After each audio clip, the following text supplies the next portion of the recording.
Ronaldo will stay at Juventus. Liverpool lead Neto chase, Barca reject opening offer, United and Real Madrid stand, and a transfer roundup all coming up. As I'm your host, Matt Froelich, you are the One Footballers, and this is the Daily News.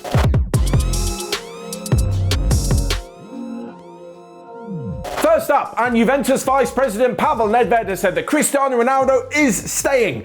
We haven't heard this officially from the horse's mouth just yet, but it looks as though the 36-year-old will be staying with the Serie A runners-up for one more season at least. Of course, last season saw them finish second at Inter Milan. At the end of the campaign, Cristiano Ronaldo posted on Instagram that he had achieved absolutely everything he set out to achieve when he moved to Italy 3 years ago.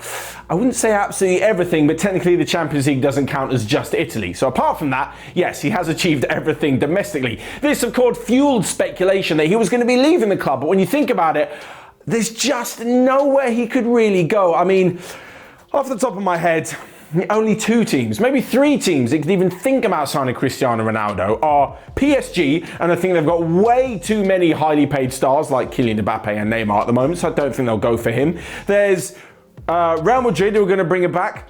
Don't see that one happening, especially as they're looking to the future with a few of their signings. And lastly, there's Manchester United, and all the effort they've put into signing the likes of Jadon Sancho, potentially Rafael Varane, means they're not going to have A lot of money left, or B, a place in the squad to even bring Ronaldo in. Doing it at this point is just going to harm the playing minutes of other young potential players. Imagine signing Sancho, or imagine Marcus Rashford not playing because Cristiano Ronaldo wants more minutes on the pitch. Won't exactly help their career. On top of all of this, like I mentioned, he's going to want a ridiculous amount of money and wages. So it looks as though he'll be staying at Juve for one more season, because that will take him up to the end of his 4-year contract in the summer of 2022. After that, and Cristiano Ronaldo is 37, I have no doubt he'll still be playing, because at the end of next year is the World Cup in Qatar, so I'm sure he's going to want to stay fit and stick around for that. But maybe we could see A, the dream return to his former club in Lisbon, or B, maybe a move abroad to the MLS, where he could strike up the perfect mix between marketing himself and his stunning footballing ability. Anyway, as for now, we can expect one more year of Ronaldo in European football at least.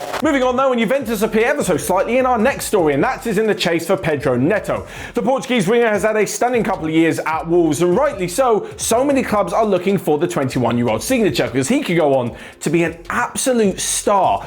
All you have to do is watch him for like 10 minutes and see the pace, the aggression, the dribbling and the shooting ability that he's got on him, and he would be a perfect fit for so many sides, not least Liverpool. Now, we spoke last week about the reason why Donyell Malen would be moving to Liverpool, because, well, he's not going to get into the front three ahead of the likes of Salah, Mane or Firmino, and the same thing goes to Pedro Neto. At this point, I know it's just rumours, but you'd think if they do go and sign anyone, they're going to have to sell somebody, not only for money purposes, but because, like I mentioned last week as well, they're already having trouble fitting in Diogo Jota into this attacking lineup, and they've still got Shaqiri and Origi. There's no way they're going to go and sign another attacking player and not have a place for him in the squad. Along with this though, Juve, like I mentioned, and Tottenham are also interested in Pedro Neto, and I don't know about you guys, and although there are rumours that Eric Lamela is this close to completing his move to Sevilla, which will see Bryan Gil join Tottenham, but a front three at Spurs of Heung-min Son and Pedro Neto, either side of Harry Kane, does sound rather interesting. Anyway, we'll return to Spurs in our transfer roundup later on. Next up though, and we move to Barcelona, who have rejected an opening bid for Clement Llenglet. Now, the French defender is one of those who can leave the club, as Barcelona look to recoup some money because they're in such financial dire straits.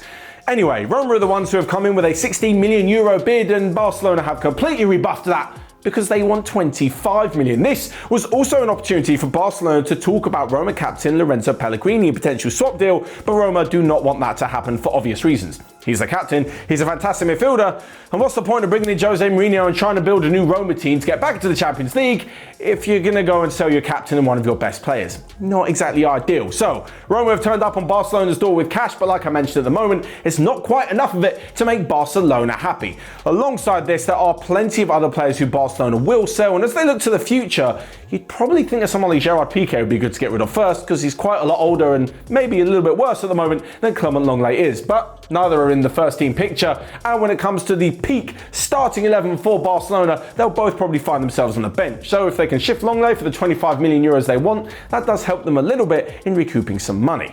Following on from this though, we're talking of Barcelona's main rivals, Real Madrid. they had a rather embarrassing weekend as they lost 2-1 to Rangers. Now, that's no Spartan Rangers, but surely the Scottish champions should be no match for a Real Madrid side who included so many first-team players. There were one or two who you wouldn't normally find in the Real Madrid side, and there were a few others who would probably be on the bench or be determined as squad players. Despite this, though, it's still Real Madrid. They were doing so well as Rodrigo gave them the lead, but 2 Rangers goals either side of a Nacho red card meant that Real Madrid's preparations in the pre-season aren't exactly going to plan. Rangers, on the other hand, are having a fantastic end to their pre-season preparations as they look to defend their Scottish title as they start the league season next weekend with a game against Livingston. Steven Gerrard's burgeoning reputation as a manager has taken another massive boost. But talking of pre-season friendlies, Manchester United, things did not go so well for them this weekend. They headed down to West London to Loftus Road to take on QPR. And as Jesse Lingard scored for Manchester United, you thought, he's back. United are back. They signed Sancho. Ole Gunnar Solskjaer signed a new deal and Varane may be joining the club. Everything is great. Then they went and conceded 4 goals. 4 goals to QPR. No offence to QPR as well, but this is championship level to Premier League potential title contenders. Certainly that's what I was talking about them, and a few others were last week after they signed Sancho. Anyway, they managed to pull 1 back, but still they lost 4-2, and talk about coming down to earth with a bit of a bump after such an amazing start to the weekend. And that start to the weekend was, of course, because of the signing of Jadon Sancho, and Angelina did an amazing video talking about why this is such a great move, and you can find it right here. Finally then, a quick round-up of the rest of the day's transfer news. And first off, this long drawn-out Ben White to Arsenal deal could be completed this week, with apparently the defender's medical set for Wednesday afternoon. If West Ham cannot bring in Matheus Pereira, they could turn their attention to Liverpool midfielder Alex Oxlade-Chamberlain. Chelsea have reportedly joined the chase with Manchester City for Aston Villa captain Jack Grealish. And lastly but not least, talking of Chelsea, Thomas Tuchel was named Germany Manager of the Year by Kicker this weekend. Thoroughly deserved after he took Chelsea, after just joining in January, to the top 4 and to a Champions League title victory as well. So there you have it then. That is all from me for today's Daily News. Why don't you check out everything else we've got going on, and until next time, have a great week and I'll see you guys later.